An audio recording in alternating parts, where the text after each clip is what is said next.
The woman goes down hard on the hot stone, fingers clawing into sand. Her canteen rolls off her hip, rattles 3 times, dry, hollow, and goes still. There's nothing left in it. She knows that. She reaches for it anyway. Her skirt is torn to the knee. Her lips are split and bleeding. And under the dust on her wrist, half hidden, is a bruise gone yellow at the edges, the kind the desert doesn't give you. She crawls a few feet. Then stops. Behind her, a stone comes loose, and clatters down the slope. Not wind. Wind doesn't move 1 step at a time. She turns. The sun hits her full in the face, bending the whole horizon, into shimmering waves of lies. And standing in those waves, a figure. 20 paces off. Not coming closer. Not backing away. Her hand fumbles, into her skirts, feeling for the small pistol hidden there. Her fingers are shaking too hard to find the grip. And the figure begins to raise one hand. The desert did not forgive mistakes. Maren Hale had learned that inside the first hour. She had left before the moon went down. Before her uncle's rifle leaned by the door the way it always did, oiled and ready, more loved than she had ever been in that house. Before Roth Hale could wake, and find the bed empty, and the window open, and know exactly what she'd done. She had run, because there was nothing left to do but run. Because staying meant standing in front of a preacher in 3 days, and saying words she didn't mean to a man twice her age who'd already buried 2 wives, and looked at her like she'd be number 3, before the year was out. So she ran. Now the sun had come up hard, and stayed hard, and the Badlands rolled out in front of her like something that had never known mercy. Heat shimmered off the rock in waves that bent the horizon into lies. Her mare, Cinder, stumbled on loose shale, and Maren slid from the saddle before the animal went down, with her still on it. Her lips were split. Her canteen rattled when she shook it. Almost nothing left. Just a little farther, she told herself. The river's close. Has to be close. Except it wasn't close. Except the map she'd stolen from her uncle's study was a cavalry map 20 years old, and the land didn't care what old ink promised. Except her legs had stopped feeling like her own an hour back, and her thoughts had gone thin and slippery, sliding away from her the second she tried to hold them. Focus. Water. Just find water. A stone clattered somewhere behind her. She froze. Heart slamming. That wasn't wind. She turned, slow, scanning the heat-warped horizon. Rock and glare and nothing. Just her own pulse hammering in her ears, loud enough now, that she couldn't tell what was real anymore, and what her body was inventing to fill the silence. Nothing there, she told herself. Nothing. Then something moved. A man. Standing maybe 20 paces off, half in shadow, half burned gold by the sun. Skin like copper. Dark hair pulled back. A single feather woven into it. He didn't move like a threat. He moved like something that had always belonged to this land, the way a hawk belongs to open sky, and never has to ask permission. And she knew, in the space of one breath, exactly what he was. Apache. Every story she'd ever heard in her uncle's parlor came roaring back at once. Raids. Fire. Women who never came home. Her hand went for the little derringer hidden in her skirts. Except her fingers wouldn't work right. Except they were shaking too hard to find the grip. Except her whole body had decided, apparently without consulting her, that fighting wasn't an option left on the table. He didn't come closer. He didn't reach for a weapon either. He just watched her. Still. Unreadable. The kind of stillness that wasn't empty, it was full of something she didn't have a name for yet. Then he lifted one hand. A leather pouch swung from his fingers. He tossed it gently, into the dirt between them, and stepped back. Not forward. Back. She stared at it. Then at him. What do you want, she thought, and the thought came out of her mouth, before she'd meant it to, cracked and small. What do you want? He tilted his head. Like the words were shapes he didn't recognize yet. Then his gaze dropped, to her cracked lips, to the dust caked, into every fold of her dress, to the way her whole body was trembling, from more than fear now. He wasn't asking anything of her. He was telling her something. You're dying out here. And I'm not going to let that happen in front of me. She snatched the canteen, before her fear could talk her out of it. The first swallow burned. The second nearly brought her to her knees, with how good it felt. When she looked up, he'd moved closer. Only a few strides away now. And something in his face had shifted, not soft, exactly. But steadier. Like he'd decided something about her, and wasn't going back on it. He raised a hand toward the horizon. River, he said. English, careful, deliberate, like each word had a cost he was willing to pay. That way. She shook her head. Doubt crawling up her spine like something with legs. Why are you helping me? He didn't answer right away. He seemed to search for the words the way a man searches a dark room for a door. Then he touched his own chest. Kale, he said. Simple. Final. Then he pointed at her. You.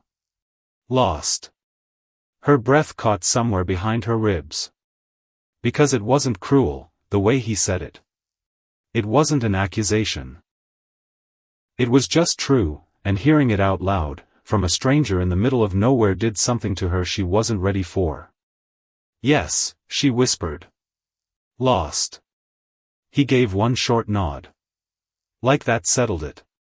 Then he turned, and started walking, and after one long look back at the empty trail behind her, the trail, that led straight back to the cage she'd broken out of, she followed. They walked almost an hour, before either of them spoke again. He moved like the desert had taught him its secrets, and he'd never forgotten a single one. Sure-footed over shale, that nearly took her down twice. Never glancing back to check on her, and somehow always exactly where she needed him to be the second her balance failed. When they reached the river, she didn't wait for permission. She dropped to her knees at the edge, and drank until her own trembling reflection blurred apart in the shallows. He crouched a short distance off. Watching the water. Watching her. Not the way men back home watched her, like something to be evaluated, priced, claimed. Just watching. The way you'd watch weather roll in. Something you respected, because you understood exactly what it could do. Why alone out here, he said finally. Each word placed like a stone on a path. She sat back on her heels. Wiped her mouth, with the back of her hand. And found, to her own surprise, that the answer came out honest, before she could decide to lie. I'd rather die out here free, she said, than live caged back there. Something moved behind his eyes. Quick. Gone almost before she caught it. But she'd seen it. Respect. Maybe recognition. Like he knew exactly what that particular cage felt like, from the inside. He didn't say anything else. He just dipped his head, once, like a man closing a book he already understood the ending of. The sun started bleeding out behind the cliffs, setting the whole sky on fire, copper, and violet and a red, so deep it looked like something bruised. And Maren felt a strange thing settle into her chest, as she watched it. The fear she'd been carrying, since the second she saw him standing in that heat shimmer. It was gone. And the space, where it had been felt more dangerous than the fear ever had. Full dark now. The fire between them threw shadows up the canyon walls, wild and shifting, like something alive. Maren pulled her shawl tighter. Watched him work a whetstone against the edge of a knife, slow, unhurried, the sound steady as a heartbeat. "You're running from a bad man," he said. "Not a question." Her breath caught. "How do you know that?" His eyes flicked, just for a second, to the bruise still fading along her wrist, the one her sleeve hadn't quite covered, when she reached for the water. "I know," he said. Plain. Final. No pity in it. Just fact.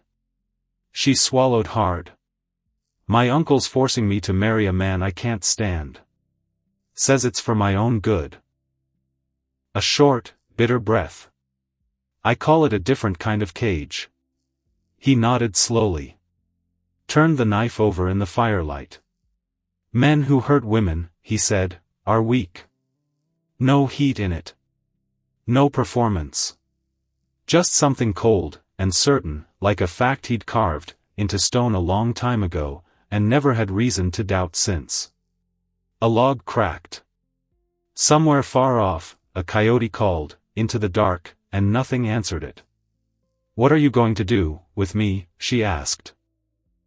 Small. Braced for the answer. His head came up fast. "Do with you?" "I mean," she winced at her own question. "Why help me at all? You don't even know my name." He held her gaze a long moment, before he answered. "I saw you fall," he said. "Alone. No one should die that way." She looked into the fire instead of at him. "Figured your people hated mine." He was quiet long enough, that she thought he wouldn't answer. "Some do," he said finally. "They lost too much to feel any other way." A pause. His jaw tightened, just slightly, the only crack in all that stillness. "I won't carry that. It's too heavy." The wind moved between them, dry and cold, carrying the smell of sage. She had no answer for that. None that felt big enough. He stood. Walked to the river. Filled a gourd, and set it beside her, without a word. "Drink," he said. "Tomorrow we move." "Where?" "High country. Safe ground." She frowned. "Apache land." His eyes met hers. Steady as the rock around them. "You stay here," he said. "Those men find you. You die." The bluntness of it went through her like cold water. "And if I go with you?" "You live." Not a question in it. Not a single doubt. Doubt crept into her instead. What if this was the trap the stories always warned about? What if kindness was just the shape cruelty wore, before it showed its teeth? He seemed to read every bit of it off her face. Crouched down in front of her, close enough now, that she could see the pale scar cutting across his cheekbone, the firelight catching in eyes, so dark they looked like something you could fall into and keep falling. "You're afraid of me," he said. Soft. Not an accusation. "I don't know what to believe," she admitted. He didn't reach for her. Didn't close the distance any further. "Fear isn't bad," he said. "But listen to it. Does it say I'll hurt you?" Her heart was pounding, so hard she was sure he could hear it. She made herself actually listen, really listen, past the stories, past the years of warnings, down to whatever was true underneath. And the answer came back clean. "No," she whispered. "It doesn't." He nodded once. Rose to his feet. "Sleep," he said. "I watch." She curled up near the fire, and let exhaustion drag her under, and through half-closed eyes she watched him settle at the edge of the light. Bow across his knees.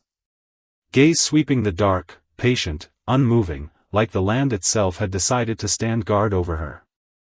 She didn't know, yet what kind of man stood watch over a stranger all night, and asked for nothing back. But something in her chest had already started keeping score. Dawn broke soft over the ridgeline. Maren woke to the sound of water, and the scrape of movement, and found Kale already up, already still, crouched low with his eyes on the sand like a man reading a language only he understood. He didn't speak right away. The set of his shoulders told her everything, before his mouth did. "What is it?" she asked. He rose slowly. Bow already in hand. "Riders. 3. Maybe 4. Her stomach dropped straight, through the floor of the world. "My uncle's men." One sharp nod. "They're close." She scrambled up, panic flooding fast and hot. "We have to hide." "No hiding here." His eyes swept the open valley. "Too open." "We move." They climbed.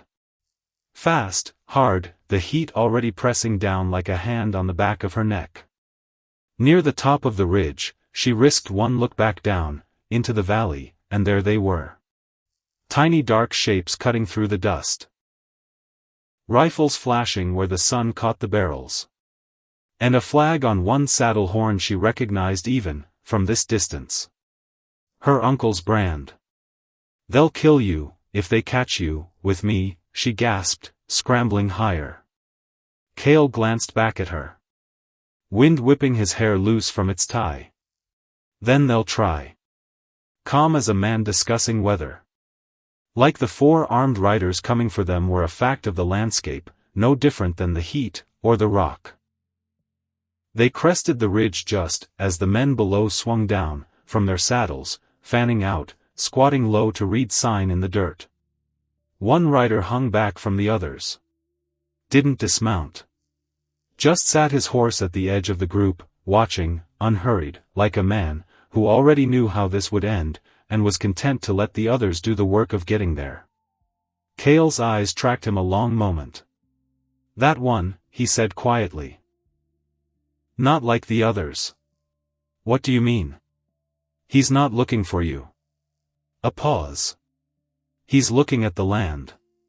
She frowned, following his gaze down, into the valley, but all she saw was a man on a horse.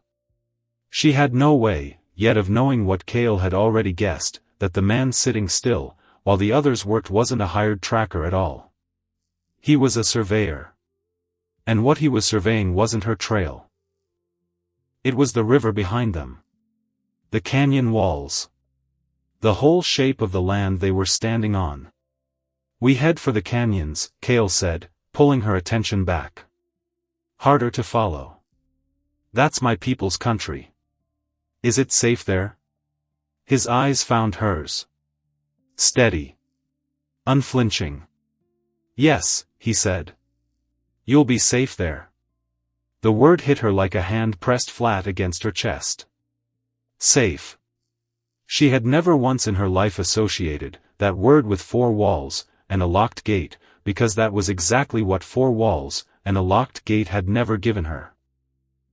And here it was, coming from a man she'd known less than a day, standing on a ridge, with riflemen in the valley below. They pushed on.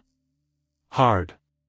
The country turned rougher, with every mile, narrow trails threading between towers of red rock, dry washes, thorns that tore at her ripped skirt, until her boots split at the seams. Her lips cracked and bled.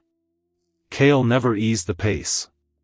But when her foot slid on loose shale, his hand shot out, and caught her wrist, before she went down, steady, sure, gone again the moment she'd found her footing.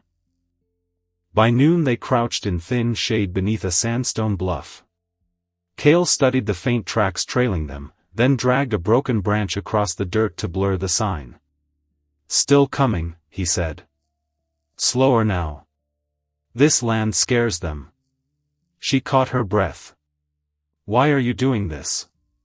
You could have walked away back, where you found me." He was quiet a long moment. When he spoke, his voice had gone lower. "A long time ago," he said, "a white woman saved my sister's life. Fever. No one else would come near her." He looked out at the valley, somewhere far past it. "My father always said, kindness is a seed. You plant it, and one day it grows, where you never expected." The word settled warm and heavy in her chest. "So you're helping me," because of what she did. He shook his head. No. I help you because I choose to. No strings in it. No hidden price. No man had ever spoken to her, that plainly in her whole life, and something in her chest ached at the strangeness of it. They kept moving, until the light went copper, and then bruised purple, the wind turning cool, as the shadows stretched long across the sand. When they reached a tight slot between two cliffs, Kale raised a hand. Camp here. She didn't argue. Didn't have the strength left to. They built a small fire tucked behind the rocks, and while she caught her breath, Kale sat close, working a fresh arrow shaft, from a length of straight cedar, hands moving with the same unhurried certainty, as everything else about him. If your people see me in camp, she asked quietly, will they hate me too? He kept his eyes on the wood. Some will. But they'll hear me out. A pause. He looked up, and there was something absolute in his face, when he said it. And if they don't listen, I protect you. No swagger in it. No boast. Just plain fact, laid down like a stone. She turned her face to the fire, so he wouldn't see what that did to her. Far off in the dark, she thought she caught the faint echo of hooves threading through the rocks. But Kale never stirred. He sat like carved stone, one hand resting on his bow, eyes fixed on the black beyond the firelight. Neither of them said it out loud. But they both knew. By first light, the men behind them would be closer. Morning came in gray and mean. A windstorm rolled down, from the west, before the sun had even cleared the ridge, sand whipping like smoke, stinging every inch of exposed skin. Maren had never seen the desert turn like this. Vicious. Alive. Like the land itself had decided to take a side. Kale's hand closed around her wrist. Hard. Steady. This way, he shouted over the roar. She followed blind, squinting against grit, that stung like needles, stumbling more than once, but his grip never let go. Not once. He steered her toward the base of a sheer cliff, where a narrow black seam opened between two boulders, and they ducked inside just as the storm reached its worst. A small cave. Dry. Quiet. A sudden mercy after the chaos outside. She collapsed to her knees, coughing sand out of her lungs, shaking it from her hair. Kale knelt beside her, checking her hands for cuts, brushing dust from her shoulders, with a gentleness that didn't match the calluses on his palms. His touch lingered a beat longer than it needed to. Rest, he said. Softer now. She nodded. But her pulse hadn't slowed down. And it had nothing left to do with the storm. Outside, the wind screamed against the rock. Inside, there was only their breathing, and the small crackle of a fire he coaxed to life, from dry twigs he'd carried in a pouch at his hip. She watched the light move across his face. Watched the calm in the way he worked, nothing rushed, nothing wasted. Do you ever let up? She asked quietly. He glanced at her. Puzzled. Let up. Being so steady. So certain of everything. He considered that. The desert teaches patience, he said. Fight it, it kills you. A tired smile pulled at her mouth despite everything. Guess that's why I've never fit anywhere. He studied her a long moment. Something shifted in his expression. You fit more than you know, he said. No playfulness in it. No sweet talk. Just plain truth, and it landed somewhere low, and warm in her chest, that she didn't have a name for, yet and wasn't sure she wanted one. To shake the feeling off, she said, you could have walked away, when that storm hit. Why take the chance? He lifted one shoulder. Told you I'd keep you safe. But why? You don't know a thing about me. His gaze warmed. He leaned forward slightly, forearms braced on his knees. I know fear, when I see it, he said. I know what it looks like to run from something that wants to own you. The words went through her clean, like something sharp. Her throat closed up. You've run too, she said. He dipped his chin once. From soldiers. From fighting. A pause, quieter now. From my own shadow. Sometimes. Quiet settled between them, thick but not heavy. The space between them full of things neither one had said yet. Then a spark jumped from the fire and caught the hem of her skirt. He was there, before she could even gasp, fast, sure, smothering it out with his palm. His hand grazed the outside of her leg, through the thin cotton. An accident. A second, no more. But it went through her like lightning all the same. She jerked her head up, and he was close. Too close. Close enough to see the faint scar beside his mouth, the rise and fall of his breathing gone suddenly uneven. For one long, unbearable heartbeat, neither of them moved. Then panic won. She pulled back, scrambling toward the cave mouth. I need air, she said, and didn't wait to hear if he answered. Outside, the storm had eased to a low moan. She stood in the pale morning light, chest heaving, and asked herself what in God's name was happening to her. She'd sworn off trusting men. Sworn off letting anyone close enough to do real damage. A moment later he appeared behind her. Kept his distance. Hands loose at his sides. You're safe, he said, low and even. She turned. Eyes stinging. I don't know what's happening to me. He held her gaze a long stretch, before he answered, barely louder than the wind. You feel it too, he said. But not every storm is born in the wind. Her breath snagged hard in her throat. The honesty of it scared her more than the sandstorm ever had. And as the last of the dust cleared, and the light broke through, catching the line of his jaw, his cheekbone, the steadiness in his eyes, she realized she wasn't looking at a stranger anymore. She was looking at the man who'd pulled her back, from the edge of everything. She tried to look away. Her heart had already decided not to let her. By the third morning, the wind had gone still. The air smelled of mesquite and running water, and though her legs burned, from the miles behind them, Kale never let the pace slacken. When they crested the final ridge, the land opened beneath them like a secret. A hidden valley. Cottonwoods lining a clear creek. Low shelters of hide and willow. Thin blue smoke curling up from cook fires. Women moving quiet between the lodges. Children laughing somewhere near the water. Maren reined her horse to a stop, breath caught in her chest. You're home, she said softly.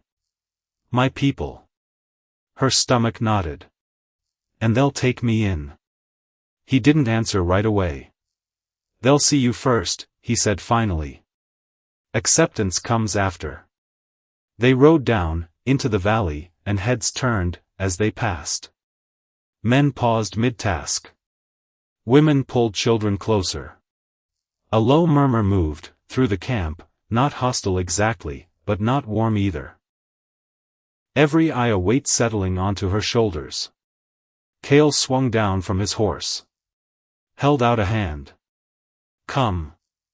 She dismounted, fingers white-knuckled in her torn skirt, heart hammering harder than it had, through the whole desert crossing. And then something happened, that she didn't understand at first. A ripple went, through the camp, not toward her, but toward him. Men who'd been sharpening blades stood. An older man near the center fire rose slowly, using a spear, as a staff, and inclined his head. Not a nod between equals. Something closer to a bow. Children stopped their game, and went quiet, watching him with a kind of reverence she'd only ever seen aimed at church elders back home. A tall woman came forward first, dark hair braided, through with small beads, her face unreadable, her eyes sweeping, over Maren head to toe, before she spoke, first in her own language, sharp and quick, directed at Kale. Then, in clear, measured English, to Maren. "I am Senna," she said. "His sister." Maren managed a shaky Maren Hale. Senna's gaze cut back to her brother, and whatever she said next in her own language pulled something tight and complicated across his face. Then she turned, and for the first time, Maren caught the way the whole camp arranged itself, not casually, not the way a village settles around any man who walks through it, but the way it settles around someone whose word carries the whole weight of the place on it. Maren started, and couldn't finish the sentence, because she'd only just understood what she was looking at. Senna's mouth curved, faint and dry. "You didn't know?" Maren looked at Kale. Really looked at him, the bow across his back, the calm in his shoulders, the way every man in that camp had gone still the moment he arrived. "You're not just a hunter," she said slowly. Kale held her gaze. No apology in it. No pride either. Just the plain weight of fact, same as everything else he'd told her. "I lead them," he said. The words rearranged everything she thought she understood about the last 3 days. Every choice he'd made, the water, the shelter, the storm, the hand that had shot out to catch her on the shale, hadn't just been one man's decision. It had been a chief's decision. Made with the whole weight of his people sitting on the other side of the scale, and he'd made it anyway. For a stranger. For her. "Why didn't you tell me?" she said, voice barely above a whisper. "You needed water," he said simply. "Not a title." Senna made a sound in her throat, that might have been amusement, might have been warning. "Come," she said to Maren. "Before the whole camp decides what to think of you, without asking either of us first." She led Maren toward a small lodge near the creek, and as they walked, Maren caught the eyes still tracking her, some curious, some closed off hard as stone. One young man near the horse line watched her pass, with an expression she couldn't read at all, something sharper than distrust, gone before she could study it further. Inside the lodge, the light sat low and warm. Woven mats lined the walls. Rows of clay pots stood in neat order. "You stay here," Senna said. "Eat. Rest." A pause, and something old moved behind her eyes. "My brother, he doesn't bring strangers to this place." "Not since." She stopped. "Since," Maren prompted, gentle. Senna's jaw tightened. "That's his to tell. If he chooses to." She turned and walked out, without another word, and Maren sat alone in the quiet, turning it over. "Not since." Since what? Since who? She didn't yet know the name Wren. Didn't know that 8 years ago, in a raid that had taken more from this camp than anyone here had ever spoken of out loud to a stranger, Kale had lost the woman he loved, and the brother, who should have led this camp in his place, that the two griefs had arrived on the same terrible morning, and never fully left him since. All she knew was, that something in this valley ran deep, and quiet and unhealed, and that she had just walked straight, into the middle of it. 2 days' ride south, in a ranch house, with good glass windows, and a view of nothing worth looking at, Hale poured 2 glasses of whiskey, and didn't offer the first word to the man across from him. Colton Marsh took the glass without thanks. He had a marshal's badge pinned crooked on his coat, and eyes that never seemed to land anywhere for long, always moving, always pricing. "Trail went cold past the wash," Marsh said. "Storm buried it."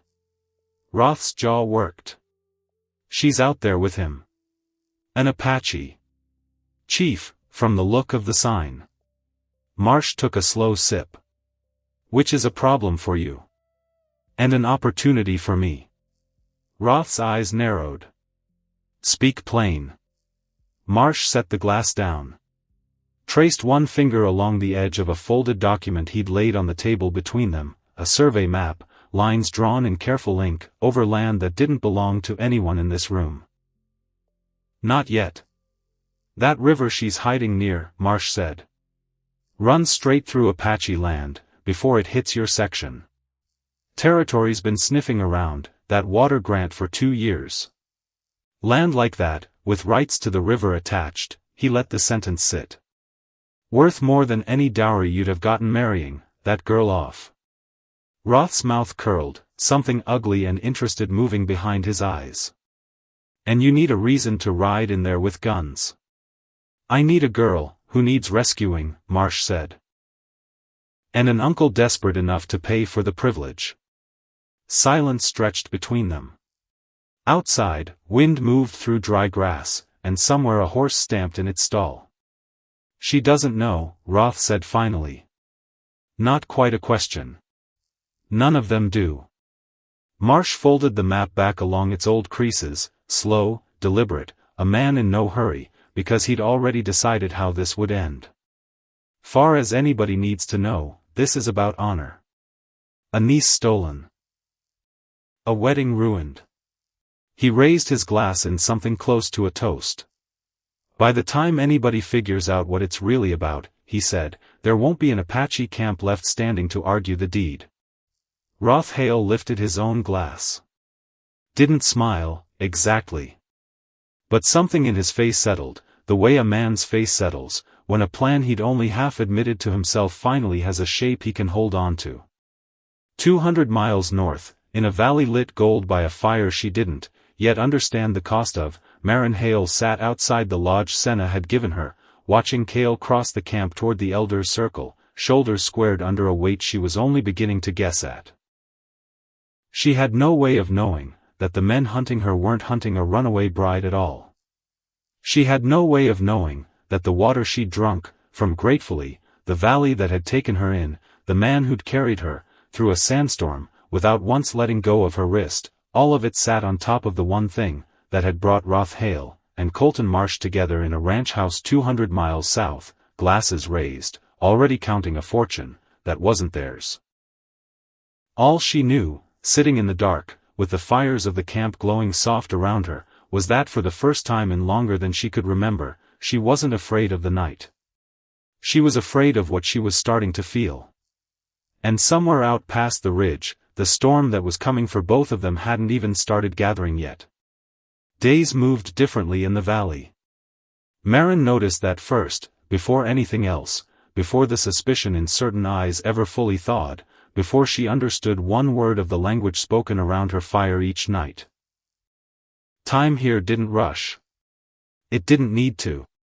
The sun came up. The creek kept running. Work got done, because it needed doing, not because a clock somewhere demanded it. She wasn't used to that. Because back home, time had always been a leash. A countdown to a wedding she never chose. A schedule set by her uncle's moods, by Elias's debts, by every man who'd ever decided her hours belonged to him. Here, nobody owned her hours. Which should have felt like freedom. Except it also felt like standing on ground that hadn't finished deciding whether it would hold her weight.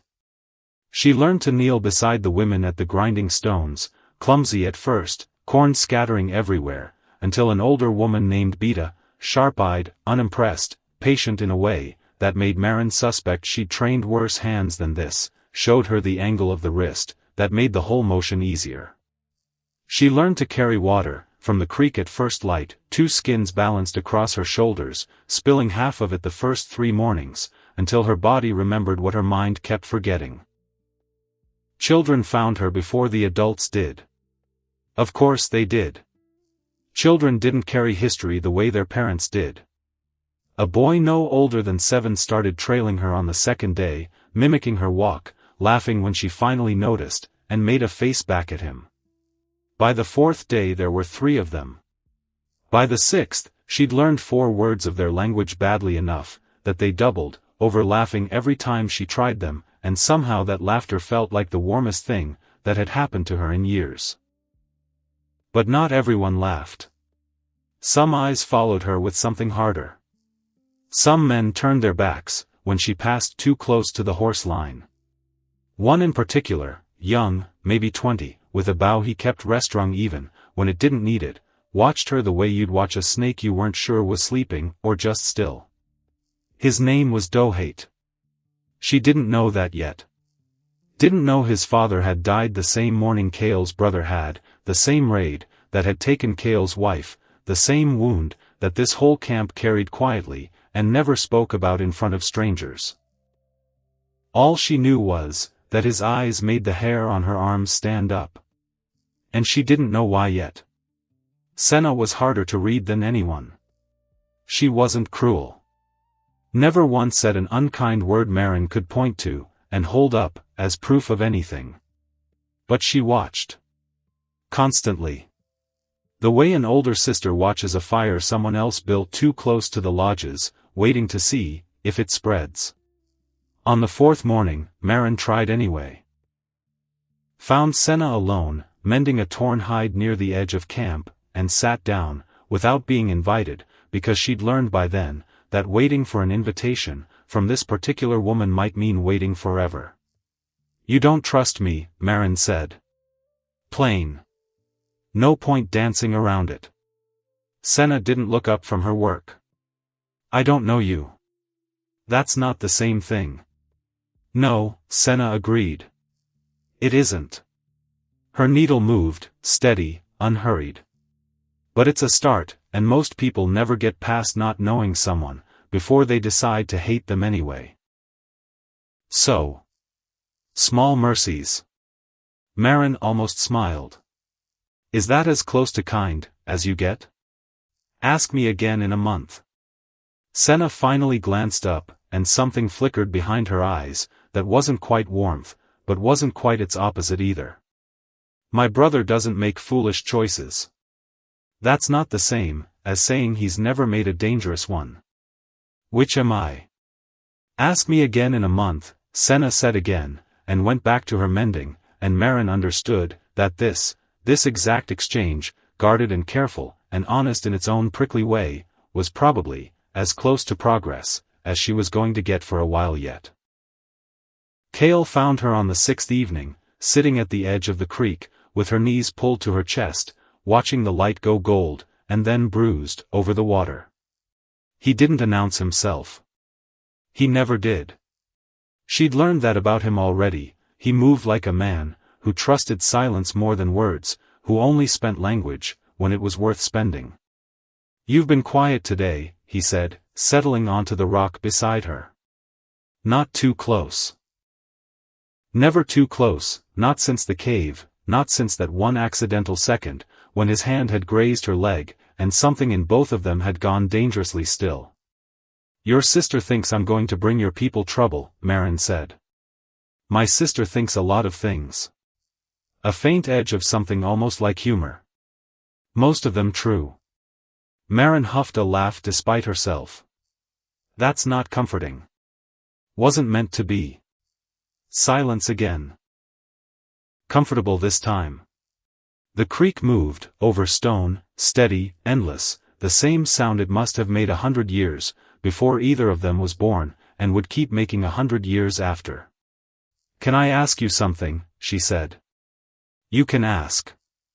Doesn't mean you'll answer." The corner of his mouth moved. Almost a smile. "Now you understand me." She turned to face him fully. "Your sister said you don't bring strangers here." Not since. She stopped herself the way Senna had stopped herself. Left the sentence hanging in the air between them like something too heavy to finish carrying. Kale's jaw tightened. Just slightly. Just enough that she almost regretted asking. "Her name was Wren," he said finally. Maren went still. Didn't push. Didn't fill the silence the way she wanted to, the way every instinct told her to soften the moment with words. She just waited. 8 years ago," he said. "Soldiers came through at dawn. Said they were hunting raiders. Found a village instead." His voice stayed level. Flat. The kind of flat that took years of practice to hold on to. "My brother led then. He died trying to stop it. So did she." "I'm sorry," Maren whispered. And meant it more than she'd meant almost anything in years. "Everyone's sorry." He looked out at the water. Sorry doesn't rebuild what burns. Is that why you took the chief's place? Because your brother. Because someone had to, he said. Simple. Final. The same tone he'd used the first day, telling her river, that way, telling her you lost. Facts, laid down like stones.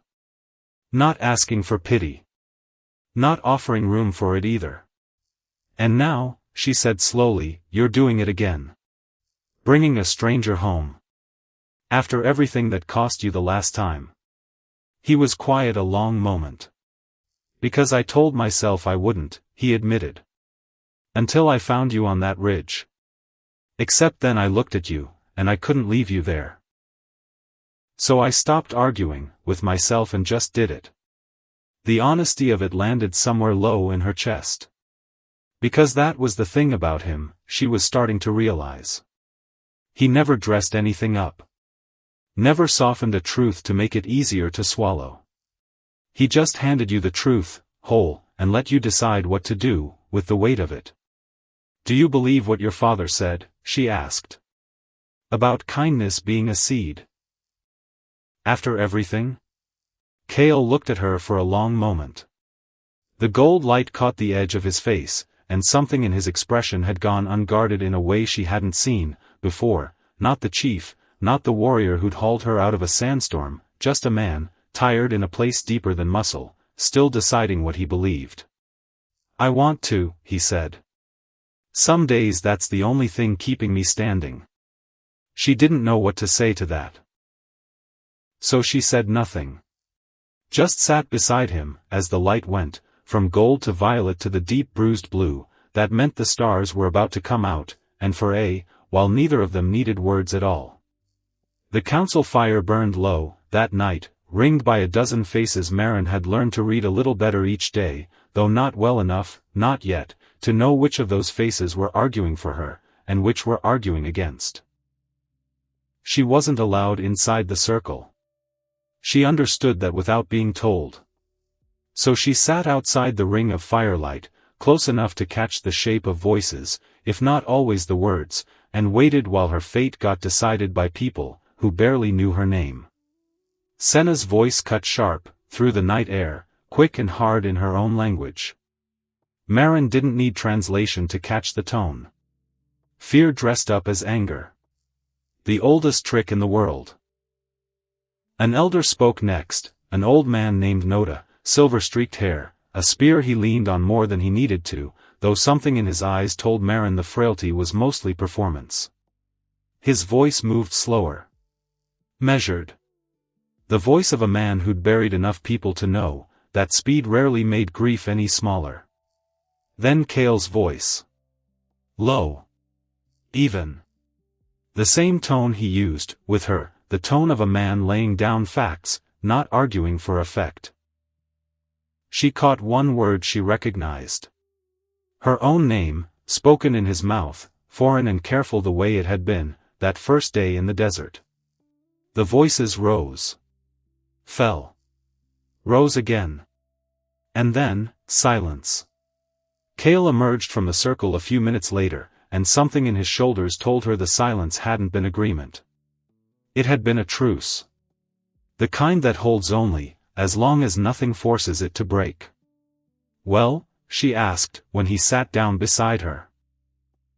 You stay, he said. For now. For now. Noda wants proof you're not a danger to us. A pause. Senna wants proof you're not a danger to me. And what do you want? He looked at her a long moment. The fire caught the dark of his eyes, turned them to something molten. I already decided that, he said. On the ridge. Before I knew your name. Her breath caught. Because that was the thing about him, every time she thought she understood the size of what he'd risked for her, he handed her a little more of it, plain and unadorned, and every time it landed heavier than the last. They're not wrong to worry, she said quietly. I could still bring trouble here. I already might have. Maybe, he said. But you didn't ask to be hunted. Same as I didn't ask for soldiers to ride, through at dawn 8 years ago. His jaw tightened. Trouble finds good people all the time. Doesn't make them the trouble. She looked at him for a long moment, and something in her chest ached in a way that had stopped being simple gratitude somewhere around the second day, though she wasn't ready to admit what it had turned into instead. "Thank you," she said. "For fighting for me in there." "Wasn't a fight," he said. "Just the truth. I only had to say it loud enough." The rider came in alone, at dusk, 10 days after Maren had first climbed down, into the valley. He came slow. Hands raised, empty, well before the outer watch ever called down a warning. A thin man, younger than her uncle by a decade, his coat too fine for the trail dust it had gathered, his horse blown hard like he'd pushed it the whole way, without stopping to think whether it could take the pace. Maren knew him, before she'd finished blinking the last of the sun out of her eyes. "Elias," she breathed. He swung down at the edge of camp, and 2 warriors closed on him fast, and he didn't fight them, didn't reach for anything, just stood there, with his hands still raised, eyes darting past their shoulders, searching the camp, until he found her. "Maren." His voice cracked on her name. "Thank God. I wasn't sure I'd find you, before," he stopped. Swallowed. Before it was too late to matter. Kale arrived a breath later, bow already strung, and stood between them, without quite deciding to, the way a man does, when instinct outpaces thought. "You know this man," he said to Maren. "Not a question. A fact he needed confirmed. He's the one my uncle wanted me to marry." Something shifted across Kale's face, quick, controlled, but Maren caught it. Not jealousy exactly. Something colder. A man recalculating a threat. "I'm not here for that," Elias said quickly, reading the room even faster than Maren expected of him. "God, no. I'm not here to drag her anywhere." His eyes stayed on Maren, pleading now. "I'm here because I owe you the truth, and I don't have much time to give it, before Roth realizes I've gone." Kale's eyes narrowed. "Speak, then. Quickly." Elias's throat worked. He looked, for the first time, since Maren had known him, like a man who had run out of places to hide from himself. "Your uncle doesn't own that ranch outright," he said to Maren. "Hasn't for 2 years. He mortgaged half of it to men out of the Territorial Land Office. Borrowed against a deal he swore was coming." A ragged breath. "That deal was me.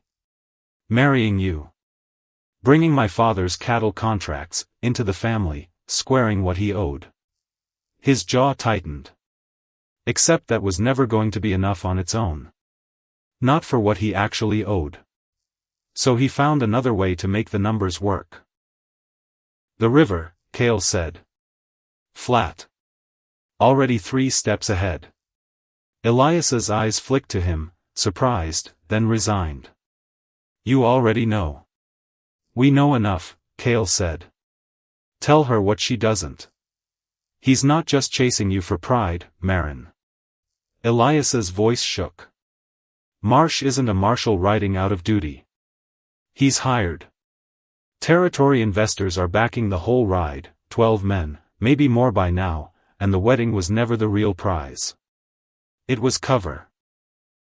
So nobody asked questions about armed riders crossing into Apache land." He dragged a hand down his face. "I only found out the whole shape of it last week. Roth got drunk.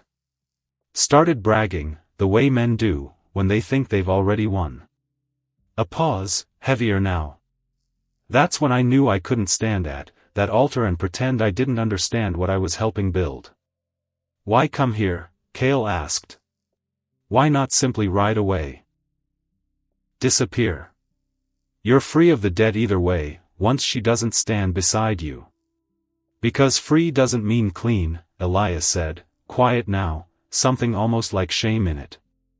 "I let a scared young woman get sold like livestock for 2 years, and told myself it wasn't my business how her uncle managed his debts. That's a coward's arithmetic, and I'm done doing the sums that way. He looked at Maren, and for the first time, since she'd known him, there was nothing calculating in his face at all. I'm sorry. For every part one played, even the part, where I just stood by, and let it happen to you. Maren studied him a long moment. Years of careful distrust warring, with the plain fact in front of her, a man who'd ridden hard, and alone into hostile territory to say something, that cost him nothing to withhold. Thank you, she said finally. For telling me. For telling us. Elias nodded, throat working. There's one more thing. His eyes went to Kale.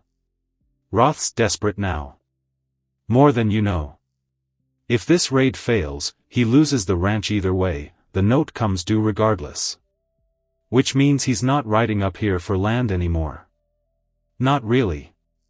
A pause, grim. He's riding up here, because it's the only chance he's got left of not losing everything. A man like that doesn't stop easy. Doesn't stop reasoning, either. Kale's jaw was iron. How many days? 3. Maybe 4. Elias swallowed. I'd get your defenses ready before that. He left before full dark, refusing the offer of a night's rest, saying only that Roth mustn't learn where he'd ridden to, not yet, not while there was still a chance the warning might matter more than the risk of him being caught delivering it. Maren watched him go, a thin shape swallowed by dusk, and felt something complicated settle in her chest, not forgiveness exactly, not yet, but something close enough to it, that she suspected forgiveness might not be far behind. He didn't have to come, she said quietly, once the hoofbeats had faded. No, Kale agreed. He didn't. He was already turning toward the council fire, already carrying the whole new weight of what they'd just learned.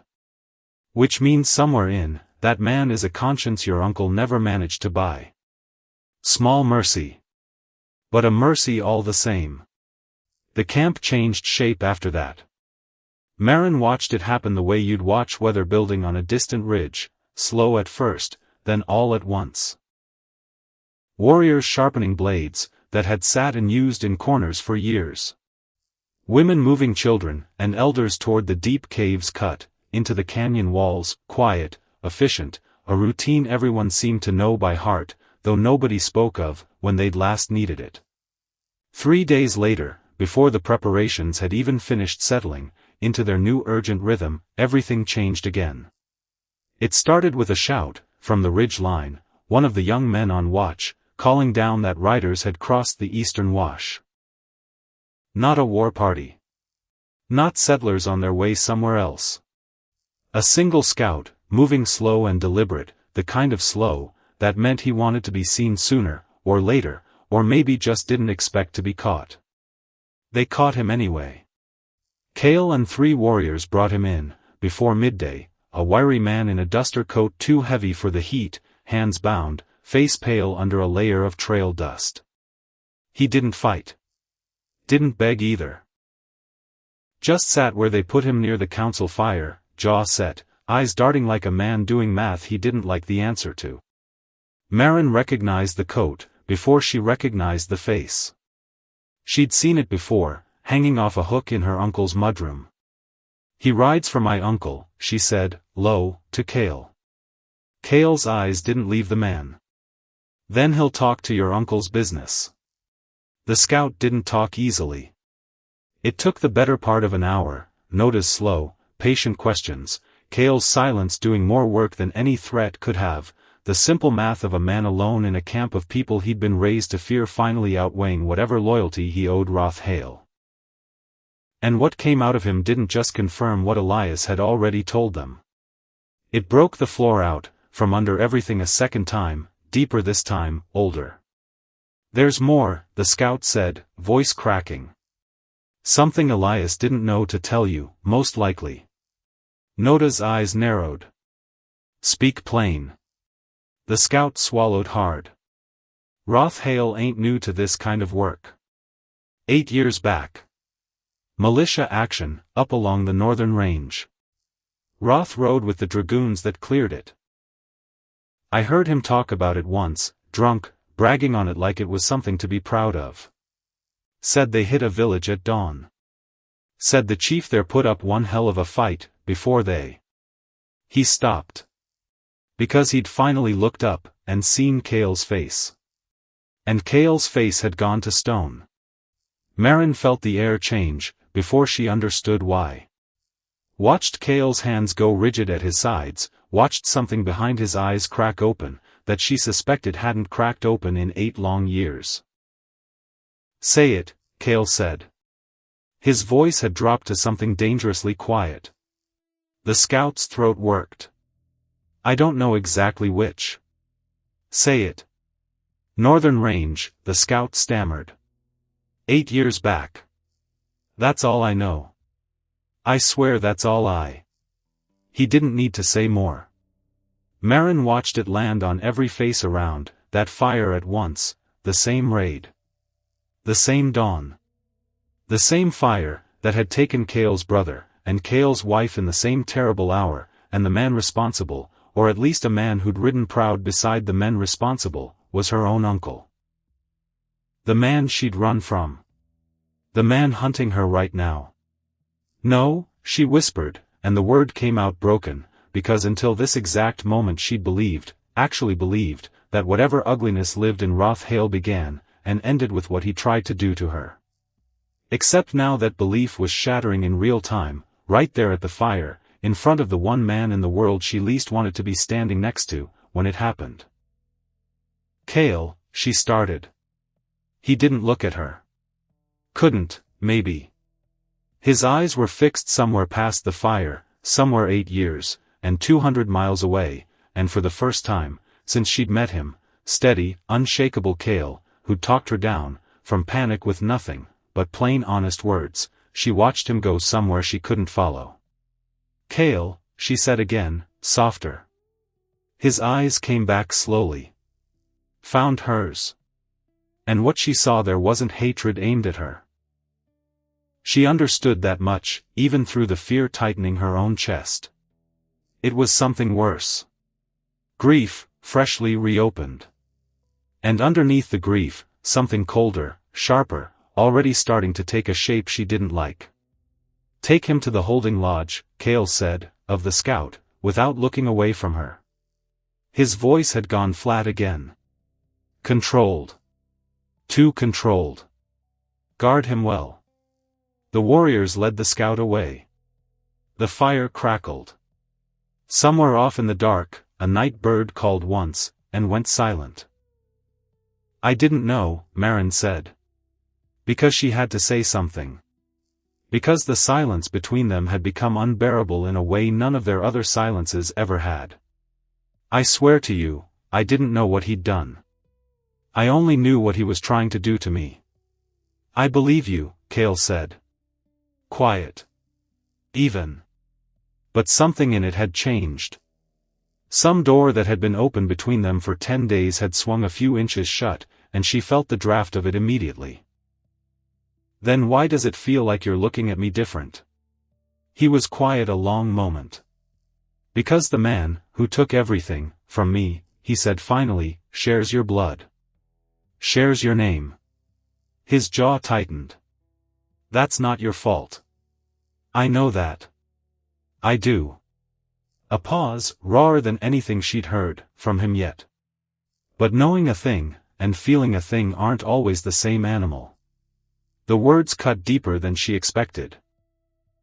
Because she understood exactly what he meant, she'd spent her whole life running, from the weight of the Hale name, and now here it was again, following her even here, even into a place she'd started, foolishly maybe, to think of, as somewhere she could finally set that weight down. "So what happens now?" she asked, voice small. "Now," Kale said, rising to his feet, "I decide what kind of man I'm going to be. Same as I did 8 years ago.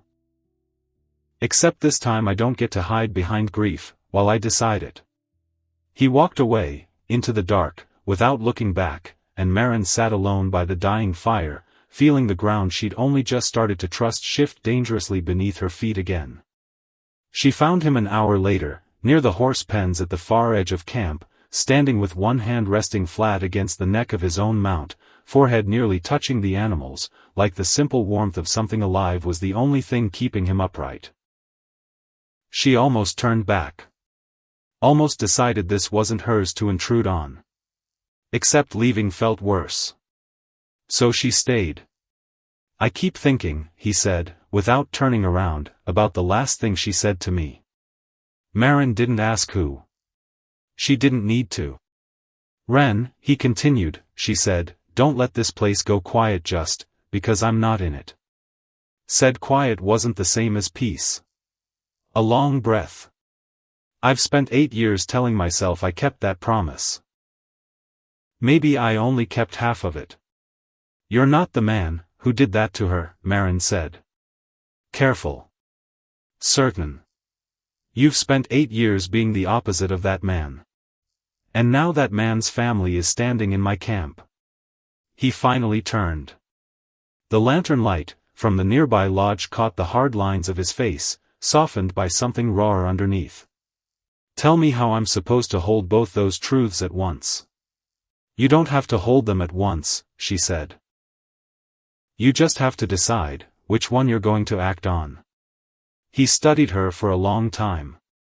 The horse shifted behind him, huffed once, settled.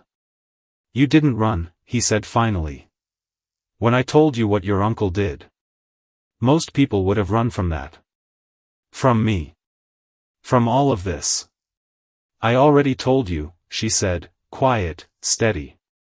I'd rather die free than live caged.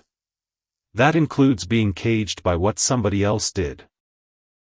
Even if that somebody shares my blood. Something in his face broke open, just slightly, just enough. I don't want to hate you for his sake, he admitted. I don't.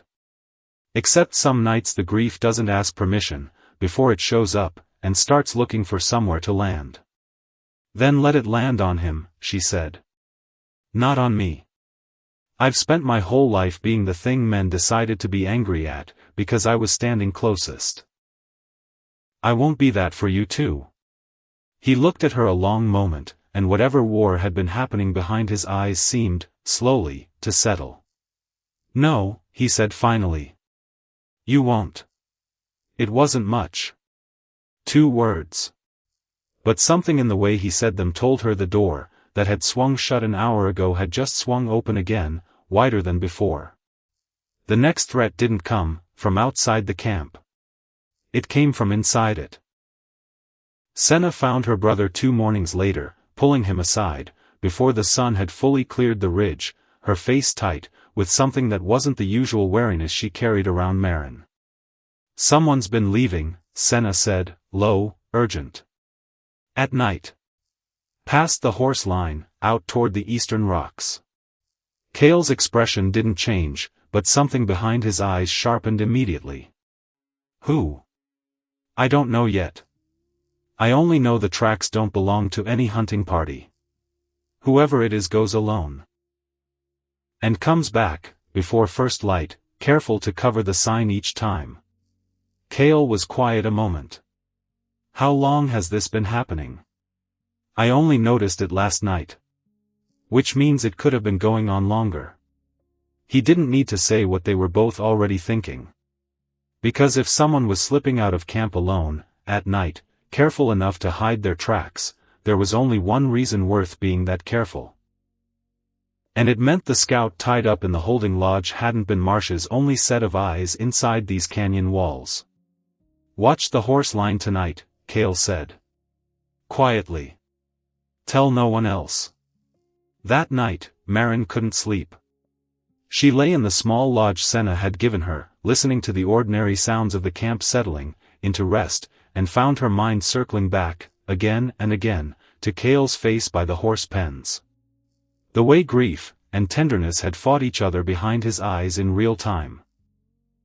The way he'd chosen her anyway. She was still awake when the shout went up. Not an alarm exactly.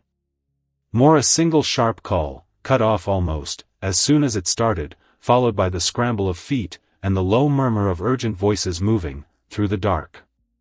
She was out of the lodge, before she'd fully decided to move. They'd caught him near the eastern rocks, a young man, maybe 20, held fast between two warriors, his bow still slung uselessly across his back, his face white, with something that looked less like fear, and more like a man who'd known this moment was coming for a while and had simply run out of road to keep avoiding it. Maren recognized him immediately. The one who'd watched her, with hard, unreadable eyes since the day she arrived. Dohate. Kale stood in front of him, and the stillness radiating off him now was a different kind of stillness than the one Maren had come to know. Colder. She understood, watching it, that she was seeing the chief now, not the man who'd carried her wrist through a sandstorm, not the man who'd stood at the horse pens, and admitted his grief out loud for the first time in years. The chief. Tell me, Kale said, in English, deliberately, so that Maren would understand every word, what you were doing at the Eastern Rocks past midnight. 3 nights running, from what my sister tells me. Dohate's jaw was tight. He didn't answer. Answer him, Senna said, sharp. Still nothing. Just the young man's chest rising, and falling too fast, his eyes fixed somewhere past Kale's shoulder, refusing to land anywhere that might crack whatever resolve he was holding on to. Kale crouched slowly, bringing himself level, with the younger man's downcast eyes. I've known you, since you were small enough to ride on your father's shoulders, Kale said, quieter now. I watched him teach you to string a bow. I was there the morning we buried him. Something in Dohate's face cracked at that. Just a hairline fracture. But Maren watched it spread. Then you know, Dohate said, voice rough, what it is to lose a father to soldiers, and watch the man who's supposed to lead you do nothing, but talk of patience. The words landed like a slap. A murmur moved, through the small crowd, that had gathered. I did not do nothing, Kale said, low, dangerous now in a way Maren hadn't heard from him before. You did not do enough. Dohate's voice cracked further, grief and fury tangled, so tight together they'd become the same animal. My father bled out in the dirt the same morning your brother did. The same morning you buried your wife. And I watched you choose grief, over vengeance, again and again, year after year, while I grew up in a camp that taught its children patience instead of teaching them how to make the men who did this pay. And so you sold us, Kale said. Flat. Final. Dohate flinched like the words had struck him physically. Marsh found me 2 months back, he admitted, all at once, like a dam finally giving way. Said he could get me close enough to the men who killed my father. Said all I had to do was tell him, when riders came near, tell him the shape of our defenses, tell him, his voice broke. I told myself it wasn't betrayal. I told myself it was justice, taking the long way around. It was neither, Kale said. It was grief, wearing a mask it thought would fit. The camp had gone utterly silent. Even the fires seemed to have quieted, and Maren stood at the edge of it all, feeling like an intruder on something far older, and far deeper than anything she had a right to witness. What will you do with me? Dohate asked. Barely a whisper now, all the fury drained out of him, leaving something small, and young and terrified in its place. Kale was quiet a long time. Long enough that Maren watched Senna's hand find her brother's arm, steadying, though whether she was steadying him, or bracing herself, Maren couldn't tell. You'll be held, Kale said finally. Watched. Not because I don't understand what drove you to this. His voice dropped, and something achingly human moved through it. I understand it better than you know. I buried the same morning you did. A pause. But understanding a wound doesn't excuse the damage done, while it was bleeding. You put every soul in this camp at risk. Including the children, who used to laugh climbing on your shoulders same, as you once climbed on your father's. Dohate's head dropped. He didn't argue. What did you tell them? Kale asked. Exactly. I need to know how much ground we've already lost. Everything, Dohate admitted, voice hollow now. Numbers. Watch rotations. The weak point in the canyon approach, west of the horse line. A ragged breath. And that you'd taken in a white woman. That she mattered to you. Kale's eyes flicked, just briefly, to Maren. Something passed between them, not blame, she realized with a rush of relief, so sharp it nearly buckled her knees. Something closer to shared dread. Because if Marsh knew it clearly enough for a nervous young informant to report it, as fact, then this had stopped being only about land and water rights. It had become personal in a way that made every plan Hale and Colton Marsh had drawn up twice as dangerous. They found the map 2 days later. It came off the body of a second rider, killed at the edge of camp territory in what should have been a routine skirmish, with a patrol that got too close, too careless, too confident that the informant's information still held good. Except the informant sat in the holding lodge now, and the men riding for Marsh didn't, yet know their advantage had already been stripped away. Kale spread the map across the flat stone at the center of council, and even Maren, standing at the edge of the circle, where she was still, technically, not fully welcome, could read enough of it to understand what she was looking at. Survey lines. River boundaries. A section marked in red ink, that ran straight, through the heart of the valley, through the creek, through the cottonwoods, through the very ground the camp's lodges stood on. And a signature at the bottom corner. Territory, land and water consolidated. A date. And beneath it, in smaller print, a name that made Maren's stomach drop clean, through the floor. Hale, agent of record. It's just like Elias said, she whispered. He wasn't just hunting me. He was never hunting me. This was always about this. Her hand hovered over the red-inked lines, without quite touching them, like the paper itself might burn her. Noda's face had gone hard, as the stone the map lay on. How long has this been planned? 2 years, according to both the scout and the man who rode in to warn us, Kale said. Maybe longer. Long enough that whatever happens next was already going to happen. Whether you'd run into me in that desert or not. The weight of that settled over the circle like a physical thing. Because it meant none of this, not the informant, not the survey lines, not the armed men closing in from the south, was Maren's fault, not truly, not in the way she'd feared, since the moment the scout had first opened his mouth by the fire. It also meant it was far bigger than any of them had let themselves believe. How many riders? Kale asked. 12, according to the second scout, before we caught him, a warrior answered. Marsh leading. Your uncle riding with them personally this time.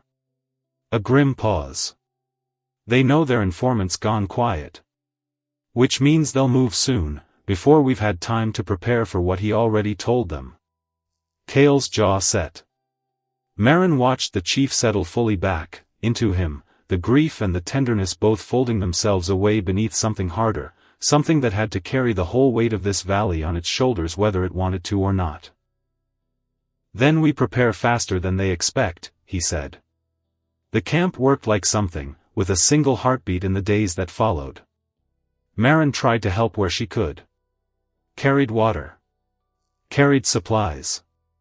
Sat with the children in the caves, and told them stories in a mix of broken Apache and plain English, that made them laugh even, with fear thick in the air around them, and something in being useful, in being trusted enough to be useful, settled a little of the guilt still sitting heavy in her chest. It was Senna who found her there, on the second afternoon, kneeling among the children, with a story half finished on her tongue. You're good with them, Senna said, watching from the cave mouth. Maren looked up, startled. I didn't hear you. I know. A faint, dry almost smile. I wanted to see you, when you weren't performing for anyone. She stepped closer, arms crossed, studying Maren with an expression that had softened, just slightly, since that first prickly conversation by the mending hide. You didn't run. When you learned what your uncle did. I watched you stand there, and take it, and I kept waiting for you to break, or bolt, or ask my brother to send you somewhere safer. You didn't. There isn't anywhere safer, Maren said. Not anymore. Not for me. That's not the only reason you stayed, Senna said. Not a question. Maren met her eyes. Didn't look away. No. It isn't. Senna was quiet a long moment, the children's chatter filling the space between them. Then she exhaled, slow, like she was setting down something she'd been carrying a long while. I asked you once, without asking, whether you were a danger to him, she said. I don't think that anymore. I think you might be the opposite of danger. I think you might be the first good thing to walk into this valley in 8 years, that didn't come here to survey it, or bury someone in it. She held out a hand, small, practical, entirely without ceremony. Ask me again in a month, I told you. It's been longer than a month, near enough. Maren took her hand, throat tight. Thank you. Don't thank me, Senna said, already turning to go. Just don't prove me wrong. Kale she saw less of in the days after that. He was everywhere at once, at the ridge line, at the horse pens, in low urgent conversation, with Noda and the other elders, walking the canyon approaches, with warriors twice, testing every weak point Dohate had confessed to giving away. She caught him alone only once, near dusk, checking the fletching on a quiver of arrows outside his lodge. You've been avoiding me, she said. Not an accusation. Just an observation, offered soft. He didn't look up right away. Not avoiding. Preparing. Those aren't the same thing, and we both know it. He set the arrow down slowly. Met her eyes. And whatever careful distance he'd been keeping, since the scout's confession seemed, in that moment, to give way all at once. I don't know how to look at you, he admitted, without thinking of everything that's coming, because of what your family did. And I hate that. Because none of it is your fault, and some stubborn corner of my chest keeps forgetting that fact every time I see your face, and remember his name. Then let's replace it, she said quietly. Give that stubborn corner something else to remember instead. Like what? Like the fact that I chose to stay. Even after I found out. Even knowing what's coming. She stepped closer, close enough now, that she could see the exhaustion carved fresh into the lines around his eyes. That has to count for something. He was quiet a long moment. The last light was fading behind the ridge, painting everything in that deep bruised gold that seemed to belong only to this valley, only to this hour. It counts for everything, he said finally. Rough. Honest. That's the trouble. The night before the riders came, the camp fell into a strange, suspended quiet. No fires burned as bright as usual. No laughter carried from lodge to lodge the way it normally did. Everyone understood, without needing to be told, that tomorrow would ask something of all of them, and tonight was for gathering whatever strength the body kept in reserve for exactly this kind of asking. Maren found herself unable to sit still inside her lodge. The walls felt too close, the silence too loud, every small sound outside amplified by the size of what tomorrow held. She wrapped her shawl around her shoulders, and slipped out, into the dark, and her feet carried her, without much deciding on her part, toward the creek, the one place in this valley that had somehow become the closest thing to home she'd ever known, the water that had first saved her life, and had gone on saving small pieces of it ever since. He was already there. Standing at the water's edge, moonlight silvering the line of his shoulders, his bow resting against a rock nearby, though his hands were empty, still, folded loosely in front of him like a man trying to hold himself together, with nothing but posture. Couldn't sleep either, she said, coming to stand beside him. Haven't tried yet, he admitted. Didn't see the point. They stood together in silence a while, the creek moving steady beneath the moon, carrying its same endless sound, through everything that had happened, and everything still coming. I keep thinking, Maren said finally, about what you said. About kindness being a seed. About choosing to help me even, though you told yourself you wouldn't. I remember. I keep wondering, if tomorrow is the price of that seed. Her voice shook slightly on the words. If everything your people are about to risk, because of me, because of my blood, because of what I carry, into this valley just by existing. Stop, he said. Not sharp. Just certain. He turned to face her fully, and the moonlight caught the whole of his face, unguarded in a way she'd only seen once, or twice before. Listen to me, he said. Tomorrow isn't the price of a seed I planted 11 days ago. Tomorrow was coming the day Hale signed his name to that map, 2 years before I ever found you half dead in the sand. His jaw tightened. You didn't bring this to my door. You walked through a door that was already about to be broken down, and I would rather stand in it, with you than have let you die alone out there, not knowing any of it. Why? She whispered. Tell me why. Really why? Not the chief's answer. Not kindness is a seed. The real one. He was quiet a long moment. Long enough that she thought, for one aching second, that he wouldn't answer at all. Then he reached out, slow, careful, and brushed a wind-loosened strand of hair back from her face, the way he had once brushed dust from her shoulders in a cave that felt like a lifetime ago now. Because from the moment I found you in that desert, he said, voice low and rough, I felt something I'd told myself I'd buried 8 years back, in the same ground I buried her. And I have spent 11 days telling myself it was too soon. Too complicated. Too dangerous, for both of us, for reasons that had nothing to do with land or water, or armed men riding up from the south. His hand stilled against her cheek. Except tomorrow might not give either of us the luxury of waiting for a better time to say it. Her breath had gone shallow, her heart pounding loud enough she was certain he could hear it in the quiet between them. Say it, then, she whispered.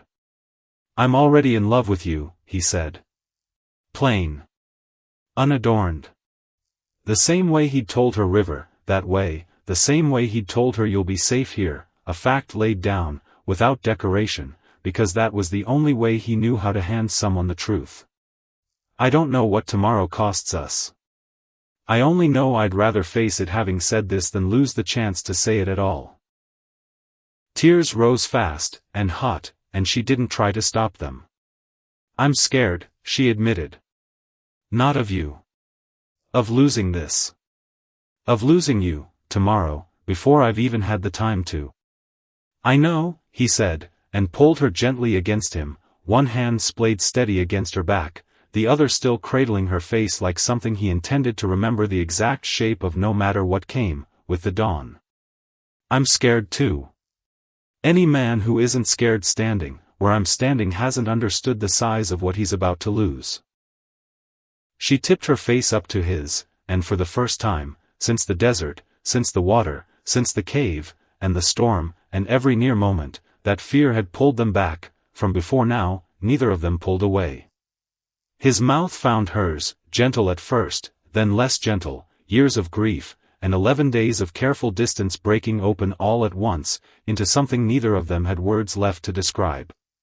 She felt his hand tighten against her back, felt her own fingers curl into the front of his shirt like she could hold the two of them together, through sheer will alone, and for one long, suspended moment, there was no map, with red ink lines, no riders coming, from the south, no uncle's name signed at the bottom of a document, that had set all of this in motion. There was only the creek, moving steady beneath the moon, and two people, who had found each other in the worst possible circumstances, and refused, finally, to keep pretending that circumstance was the only thing that mattered. When they finally broke apart, foreheads resting together, breath still uneven, Kale spoke again, quieter now, rougher. Whatever happens tomorrow, he said, I need you to know this wasn't fear talking. Wasn't the night, or the water, or 12 riders coming to test how much this valley can bear. His thumb traced, once, gentle, along her jaw. This is the truest thing I've said, since I buried the last person I loved. I mean every word of it. I believe you, she whispered. I love you too. I think I have, since the moment you handed me that water and asked for nothing back. He pressed his lips to her forehead, held her there a long moment, the two of them standing together at the edge of the water, while the whole camp slept fitfully around them, gathering what strength it could for whatever the dawn was about to demand. Far to the south, 12 riders made camp in a dry wash, fires kept low, voices kept lower. Colton Marsh checked his rifle by moonlight, methodical, unhurried, a man who had already decided how tomorrow would end, and felt no need to rush toward an outcome he considered settled. Beside him, Hale stared north, into the dark, toward a valley he had never seen, but had already, in his mind, torn apart and parceled out, and sold for more money than his ranch had made in a decade. A man with a note coming due, and nothing left to lose, which made him, in that dry wash under that cold moon, the most dangerous version of himself he had ever been. He had no way of knowing his own crimes had already found their way home ahead of him. That the man waiting for him in that valley wasn't simply defending land, and water and a woman who'd run from an unwanted wedding. He was defending a debt 8 years overdue. And tomorrow, one way or another, that debt was finally going to come due. Dawn came in gray. Then gold. Then something else entirely. Because that was the thing about dawn in this valley, it never announced what kind of day it was bringing. It just arrived. Same as it always had. Same as it would the day after this one, no matter what happened between now and dark. Maren woke to the sound of hooves. Not close yet. Distant. A low tremor moving up, through the ground, before it ever reached the ear.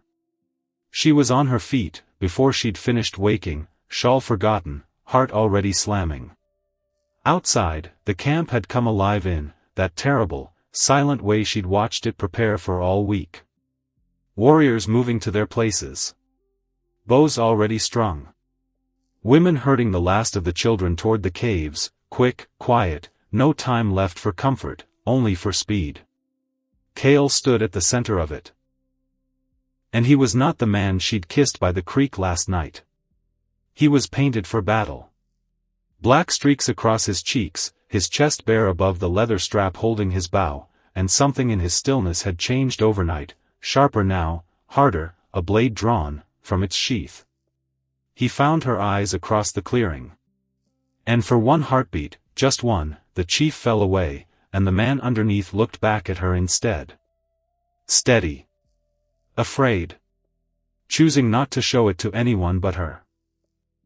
"They're here," he said. Because there was nothing left to say that mattered more than that. Maren's mind wouldn't slow down. Which was strange. Because everything around her had gone strange and slow, the way a nightmare slows down right before the worst part, except this wasn't a nightmare, this was real, this was happening. 12 riders cresting the eastern ridge, with rifles catching the first hard light. 12. She counted. Recounted. Couldn't make the number smaller no matter how many times she ran it. So she grabbed for Kale's arm instead. "Let me go to them." "No. If they see me, if they see I'm alive, unharmed." "No." Flat.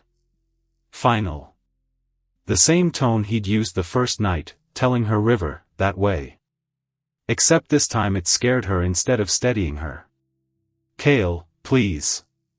They don't want you anymore." His eyes didn't leave the ridge. "Haven't for 2 years. You're an excuse now. Nothing more." Which meant nothing she offered would matter.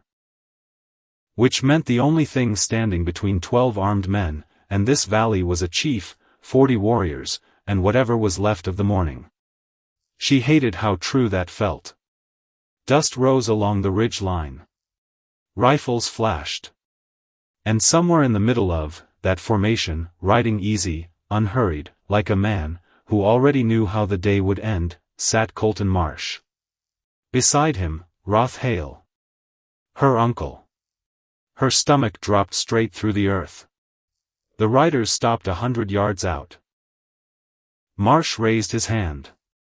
The formation halted behind him, rifles still, waiting. "We know she's in there," Marsh called across the flat. His voice carried easy over the quiet. "Send her out. Nobody has to bleed today." Kale stepped forward alone. Bow in hand. Voice carrying just as clean. "She's under my protection," he called back. "You have no claim here." Marsh laughed. "Short. Ugly. That ain't how this works, Chief." Hale's horse shifted beneath him, restless, and his eyes found Maren, where she stood at the edge of the camp, half hidden behind a lodge pole, not hidden enough. "Maren." Her uncle's voice cracked across the distance. Almost gentle. "Almost. Come home. This doesn't have to go any further." "You knew," she shouted back, before she could stop herself. Before fear could talk her out of it. "You knew what happened 8 years ago. The raid. The village. You were there." Silence. Because that silence told her everything the scout's confession hadn't already confirmed. Roth's jaw worked. "That's got nothing to do with you." "It has everything to do with me," she said. "You used me. The wedding. Elias. All of it. Just cover. So you could ride in here, and take what's theirs." "Enough." Marsh's voice cut through, sharp now, done with talking. His rifle came up, slow, deliberate. Kale's bow answered before the rifle finished rising. An arrow hissed across the flat, and buried itself in the dirt inches, from Marsh's boot. A warning. Not a kill. Except warnings didn't hold. Not today. The first gunshot ripped the morning apart. And then there was no more talking. No more waiting. Just chaos, riders spurring forward, rifles cracking, arrows answering from the rocks above, the whole valley erupting, into noise and dust, and screaming horses. Maren dove behind a boulder. Heart slamming so hard it hurt. Bullets snapped past overhead, close enough to feel the air move. Because this was real now. Because there was no undoing it. Because somewhere out there Kale was moving, through gunfire with nothing but a bow, and the same steady calm he'd carried, through every storm, since the desert. She peered around the rock. Watched him duck behind a fallen horse, knock, rise, fire, drop again. Fluid. Precise.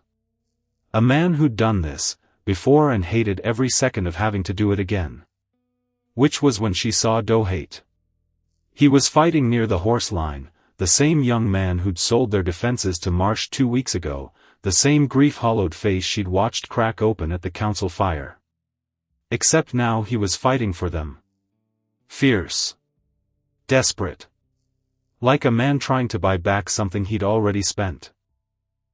A rider bore down on him, from the flank.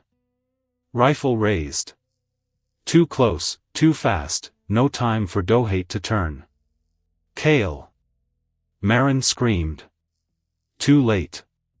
Except not too late for Kale, who spun at the sound of her voice, and put an arrow, through the rider's shoulder, before the shot ever fired. The man toppled. Dohate stumbled back, chest heaving, alive. For 1 second their eyes met across the chaos, Chief, and the boy who'd betrayed him, saved by the very man he'd betrayed. Something passed between them, that Maren didn't have a name for. Debt. Maybe forgiveness starting to take root, too new yet to trust. Then a rifle cracked, close, and Kale staggered. No. The word tore out of her, before she'd decided to move. She was up, and running before her body finished the thought, low, fast, ignoring every scream in her chest, that told her to stay down, stay hidden, stay alive. She reached him behind the dead horse. Blood soaked through his shoulder, dark and spreading, his teeth gritted hard against it. You're hit. Just a scratch. Which was a lie. Which they both knew was a lie the second it left his mouth. She ripped her shawl free, pressed it hard against the wound. His breath hissed through his teeth. You shouldn't have, she started. Don't. His hand found hers, pressed it harder against the wound. Don't finish that sentence. They're going to kill you. Because of me. Because of what my blood did to your family 8 years ago, and what it's doing right now. Stop. His eyes locked on hers, fierce even through the pain. We fight for what we love. That's life. Not death. Another shot cracked, closer this time. Marsh, reloading, stalking forward through the smoke, face twisted with the particular fury of a man watching his plan come apart in real time. Maren stood. Because someone had to. Because Kale couldn't, not like this, not bleeding out behind a dead horse, with his shoulder torn open. Because if this ended today, it wasn't going to end, with her hiding.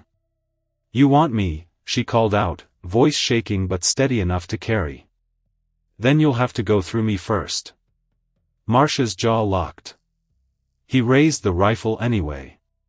An arrow split the air, clean, true, and struck the barrel dead center, knocking the weapon spinning out of his hands, before the shot could fire. Marsh froze. Stunned. Behind Maren, Kale stood again, swaying, blood still running down his arm, bow drawn one-handed on nothing, but will alone. Leave, Kale said. One word. Final. Marsh's eyes swept the ridgelines. Apache archers still in position. Bows still drawn. Waiting.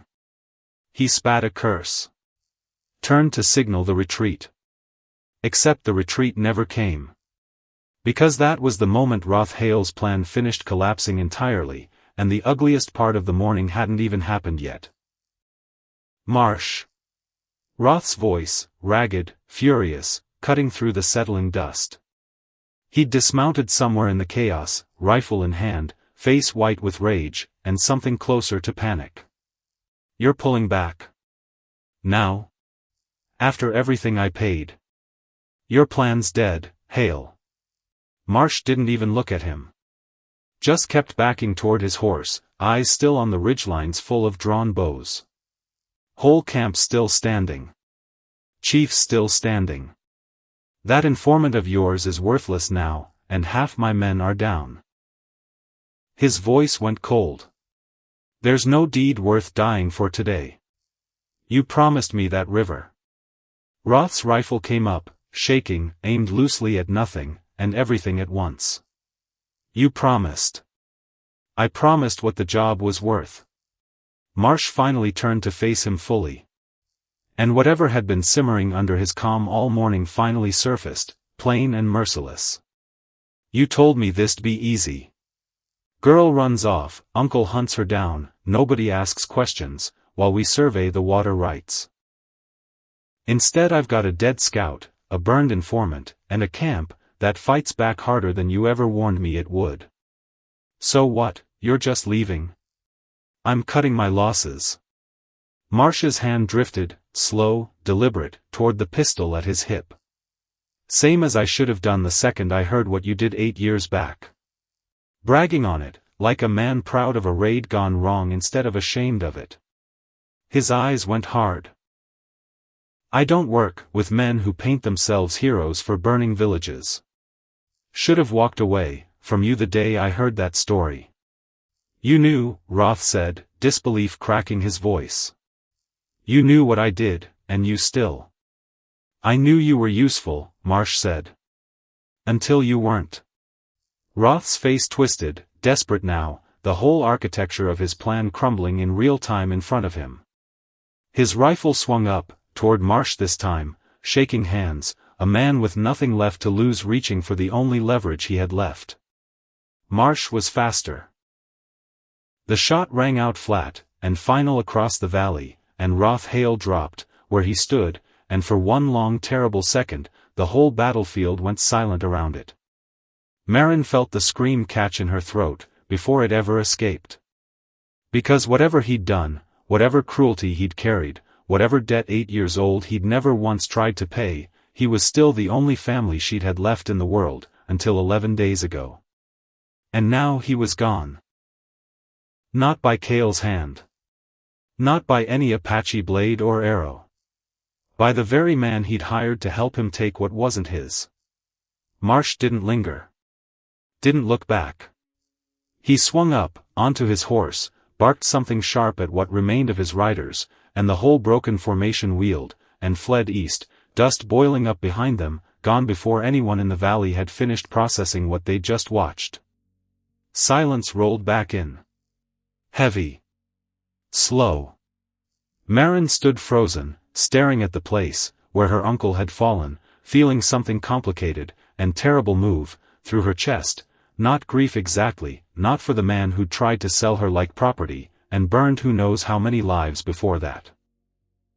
But grief for something else.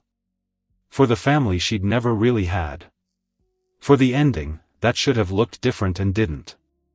Behind her, a soft, ragged breath. She turned. And Kale was swaying on his feet, the arrow through Marsh's rifle the last strength he'd had left to spend. His knees buckled. She caught him, before he hit the ground, arms wrapping tight around him, his weight nearly taking them both down. Kale. Her voice cracked wide open. Don't you dare. Don't you dare leave me now. His eyes fluttered, found hers, held on by what looked like sheer stubbornness alone. Not going anywhere, he managed. Barely a whisper.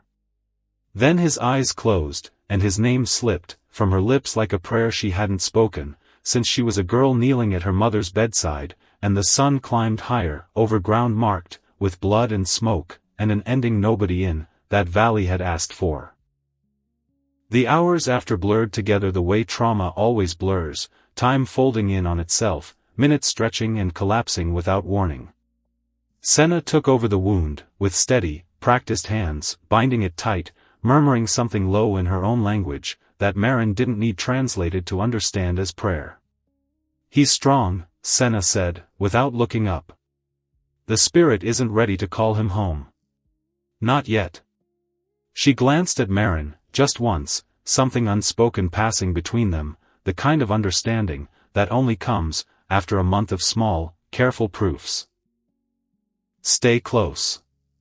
He'll want your face to be the first thing he sees. Maren knelt beside them, pressing a cloth to Kale's forehead, wiping away fever sweat that had already started beading along his hairline. He surfaced twice, before nightfall, never fully, never long, just enough for his eyes to find her face, and hold there a moment, before the fever pulled him back under. Just enough for her to whisper, that she was there, that she wasn't leaving, that he only needed to keep breathing, and everything else could wait. By the third surfacing, near dusk, his eyes stayed open a little longer. Maren, he rasped. I'm here. She leaned close, tears she didn't bother hiding sliding down her face. I'm right here. They're gone. Yes. Her voice cracked with relief. They're gone. You did it. He tried to lift his head. Pain flashed sharp across his face, and she pressed him gently back down. Don't move. Just rest. I'm not going anywhere, and neither are you. Not tonight. A faint, exhausted smile ghosted across his mouth. Bossy, he murmured, and let his eyes fall shut again, this time into something that looked less like fever, and more like real sleep, the first real sleep his body had allowed itself, since the fighting started. Senna caught Maren's eye across the low fire and, for the first time, since the desert, since the water, since 11 careful days of watching and waiting, she smiled. Small. Real. A door closing on one kind of worry, and opening onto another, gentler kind. The camp rebuilt itself the way camps like this always had to in the days that followed, burying what needed burying, mending what could be mended, carrying forward what couldn't be undone. Word came south, within the week, that Hale's mortgage note had gone unpaid, that Territory Land and Water Consolidated had quietly withdrawn its survey claim the moment its agent of record turned up dead on contested ground, that no lawman in 3 counties had much appetite for asking too many questions about how a marshal named Colton Marsh had vanished east, with half his hired guns, and never been seen again. Dohate came to Kale on the 5th day, kneeling at the edge of his sickbed, head bowed. "I don't ask forgiveness," he said, voice rough. "I don't think I've earned it yet." Kale studied him a long moment. "You saved lives that morning. Fought harder than most men twice your age. After nearly costing everyone theirs. Grief makes fools of good men," Kale said. "I know that better than anyone in this camp." He held Dohate's eyes. "The question isn't whether you made a mistake. It's what you do, with the rest of your life, because of it." Dohate's throat worked. "What do I do?" "You live," Kale said. Carefully. Honestly. And you remember, every single day, what it cost almost everyone around you." A pause. "That's not punishment. That's just what it means to carry a debt worth paying back slow, instead of all at once." Dohate nodded, unable to speak, and left the lodge a little steadier than he'd entered it. 2 weeks after the battle, Kale walked to the creek unassisted for the first time.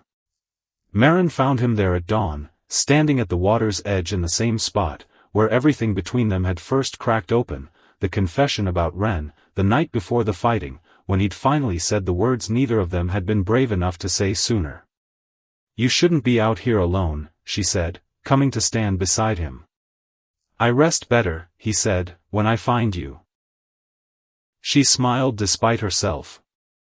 The wind moved warm across the valley, carrying the smell of sage and creek water, and for a long moment neither of them said anything at all, content just to stand together in the quiet. "What happens now?" she finally asked. "For you. For the camp. For us." Kale was quiet a moment, watching the light spread gold across the water. "Hale is gone," he said. "Whatever claim Territory Land and Water thought they had, it dies with the man who signed for it. Noda's already sent word to the territorial office. Legal word. Written proof of the land grant scheme, testimony from the scout we held." A faint, tired satisfaction crossed his face. "It won't undo 8 years. But it closes a door that's been open too long." "And Elias?" she asked. "Rode through again 3 days back, on his way north for good this time," Kale said. "Free of the debt your uncle held over him. Said to tell you he was sorry, one more time, in case the first time didn't land." A faint, almost warm note entered his voice. "I told him it landed. I think it did." She let out a breath she hadn't realized she'd been holding, since the desert. Since long before the desert, if she was honest with herself. "And us," she said again, softer this time. He turned to face her fully. The morning light caught every line of his face, tired, healing, steadier than she'd seen him, since before the fighting started. "That depends on you," he said. "I won't ask you to choose this life, because you feel you owe it to me. I won't ask you to stay, because leaving feels harder than staying." His hand found hers. "I'm asking you to choose it, because it's what you want. Nothing less than that." She looked past him, out at the valley, the cottonwoods, the low lodges, the children already awake, and laughing somewhere near the water, Senna crossing the clearing, with a bundle of mended hides, and a look on her face, that had stopped being suspicion days ago, the whole hard, honest, beautiful life that had taken her in, when she had nothing left, and asked for nothing in return except honesty. "I ran from one cage my whole life," she said. "I'm not interested in building a new one just because this one's prettier." She met his eyes. "But this isn't a cage. This is the first place that ever let me choose. And I choose this. I choose you. Not because I'm scared to leave. Because I don't want to. Something in his face broke open, soft and unguarded, and he pulled her close, careful of the healing wound, resting his forehead against hers. "Then let's keep choosing it," he said. "For as long as the sun keeps coming up over this valley." "For as long as it rises," she echoed. And together, under a sky just beginning to turn, from gray to gold, two people who had found each other in the worst possible circumstances stood at the edge of the water they'd both nearly died for, and let the future arrive slow, the way real things always do, not with fireworks, not with grand declarations, but with the quiet, stubborn decision to keep choosing each other, one honest morning at a time. Behind them, the valley kept waking. Smoke curled soft from cook fires. Children's laughter rose, over the sound of the creek. Life, stubborn as ever, pushing forward against everything that had tried to end it. And somewhere in that ordinary, unremarkable morning, no different, really, from the 1,000 mornings that would follow it, a chief, who had spent 8 years teaching himself how to survive grief, finally allowed himself to feel something closer to peace. Not because the past had been erased. It never would be. But because he had learned, the hard way, that the future doesn't ask you to forget what broke you. It only asks you to keep walking toward whoever helped put you back together.